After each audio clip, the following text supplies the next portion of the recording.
Drage kolegice i kolege, ovom prilikom želim vam čestitati na sudjelovanju u događanju Zazvoni za ravnopravnost spolova i svim naporima koje ulažete u ostvarenje rodne ravnopravnosti. Kao član Odbora za rodnu ravnopravnost i prava žena, moje djelovanje i rad u Europskom parlamentu usmjereni su upravo na postizanje rodne ravnopravnosti u svim područjima. Čast mi je, ali je odgovornost da kao javna osoba i političar dajem svoj doprinos upravo na ovom području, osobito u vremenima kada su sve glasniji oni koji se tome protive. Jedna od tema kojom se bavim je i podzastupljenost žena u donošenju poslovnih odluka. O tome, vjerujem, i same znate mnogo. Prosjek od 30,6% zastupljenosti žena u odborima tvrtki na razini Europske unije ne reflektira europske vrijednosti i ne šalje dobru poruku. S tim na umu posebno me veseli posljednja najava i inicijative francuskog predsjednika i predsjednice Europske komisije Women on Boards direktive kojom bi velike europske tvrtke povećale udio žena u odborima na barem 40%. Ne samo da se radi o pitanju temeljnih ljudskih prava i europskih vrijednosti, ova tema ima svoju ekonomsku perspektivu. Istraživanja kažu da žene u globalnoj ekonomiji mogu povećati vrijednost za oko 285 milijardi dolara. Nasuprot ovim benefitima još uvijek stoji izuzetno poražavajuća statistika. Rodne uloge i stereotipi najviše utječu na sudjelovanju žena u tržištu rada, a brojke govore da je tijekom prvog zatvaranja 2020. godine 1,5 milijuna žena diljem Unije ostalo bez posla.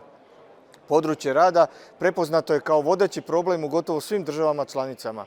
Naglasci izvješća Europskog instituta za rodnu ravnopravnost za Hrvatsku se odnose upravo na povećanu segregaciju pri zapošljavanju i obrazovanju, povećanu nejednakost u plaćama i neplaćenom radu. Posebna pozornost u posljednje vrijeme stavlja se upravo na neplaćeni kućanski rad koji gotovo u potpunosti pada na leđa žena. Produbljenje rodne neravnopravnosti na tržištu rada uzrokovala je i pandemija COVID-19 tijekom koje su žene, osim gubitka radnih mjesta uslijed zatvaranja, preuzele teret neplaćenog kućanskog rada, često bez ikakve mogućnosti izbora. Istraživanje iz 2021. godine dalo je prikaz jednog tjedna prosječne obitelji koji izgleda ovako. Žena u brizi za djecu provede 24 sata, muškarci to rade gotovo 2,5 puta manje. Na kućanske poslove ženama odlazi 16, muškarcima 7 sati. O starijim i nemoćnim osobama žene se brinu 6, muškarci 5 sati. Treba ponovno naglasiti i činjenicu da su žene u Hrvatskoj u prosjeku 13% manje plaćene od muškaraca i imaju 21% nižu prosječnu mirovinu. Suzbijanje stereotipa, rušenje predrasuda i osiguranje kvalitetne ravnoteže poslovnog i privatnog života jamac je povećanju broja žena na upravljačkim pozicijama i pozicijama moći odlučivanja kao i ostvarenju rodne ravnopravnosti. No rodna neravnopravnost nije rezervirana samo za neke segmente života. Ona prožima gotovo sve društvene aspekte. Manja plaća, neravnopravnost na tržištu rada, rodno uvjetovano nasilje, nedostupnost medicinske skrbi i efekt staklenog stropa stvari su s kojima se žene susreću svaki dan.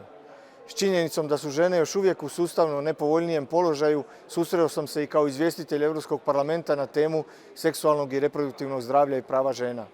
Uznemirujući podaci poput onoga da oko 45% izvedenih pobačaja nije sigurno, a da je nesiguran pobačaj vodeći uzrok smrtnosti majke i morbiditeta, potiču na sveobuhvatnu akciju i borbu za jednakopravnost.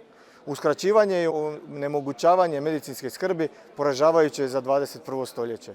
Rušenje sustavnih prepreka i omogućavanje jednakih uvjeta i mogućnosti za sve, bez diskriminacije, mora biti zajednička akcija danas za ravnopravnije sutra. Hvala vam na pozivu i prilici da vam se obratim i želim vam puno uspjeha u daljem radu. Zagrebačka burza i ove godine, 5. godinu za redom, obilježava 8. mart ili Dan žena kroz događanje Ring the Bell for Gender Equality ili Zazvoni za ravnopravnost spolova. Više od 100 burzi širom svijeta upravo na današnji dan propagira veću uključenost žena u radnu snagu, a posljedično i na vodeće pozicije. Zagrebačka burza je u suradnji sa HANFA-om prije 2 godine implementirala novi kodeks korporativnog upravljanja, a već godinama prati situaciju sa brojem žena u upravama i nadzornim odborima na Zagrebačkoj burzi. Nažalost, postoci stagniraju, a nalazi se na 14% uključenosti žena u uprave i 21% uključenosti žena u nadzorne odbore. Brojna istraživanja pokazuju da veća participacija žena u biznisu uzrokuje porast profitabilnosti poduzeća, ali i smanjuje rizičnost ili percepciju rizika unutar organizacije, što naravno omogućava brži i sigurniji rast kompanija. Upravo iz tog razloga su investitori širom svijeta postavili rodnu jednakost kao jedno od postulata ESG investiranja i traže od kompanija da nađu rješenja da više žena ulazi u uprave i nadzorne odbore. Ove godine kao gosta našeg događanja imamo gospodina Freda Matića, zastupnika u Europarlamentu koji zadnjih nekoliko godina posvetio veliki dio svog rada promicanju rodne ravnopravnosti. Covid kriza dodatno je opteretila poziciju žena u društvu i gospodarstvu s obzirom da globalno 40% žena radi u industrijama koje su najviše bile pod utjecajem Covid krize, a isto tako istraživanja su pokazala da su upravo žene preuzele na sebe najveći teret organizacije obiteljskog života u uvjetima Covida kada škole nisu radile, trgovine nisu radile i slično.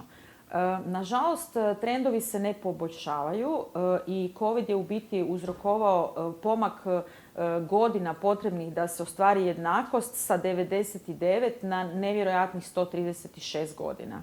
Burze su upravo zato pokrenule ovu aktivnost jer mi želimo smanjiti broj taj godina zato što veća participacija žena može doprinijeti svima nama.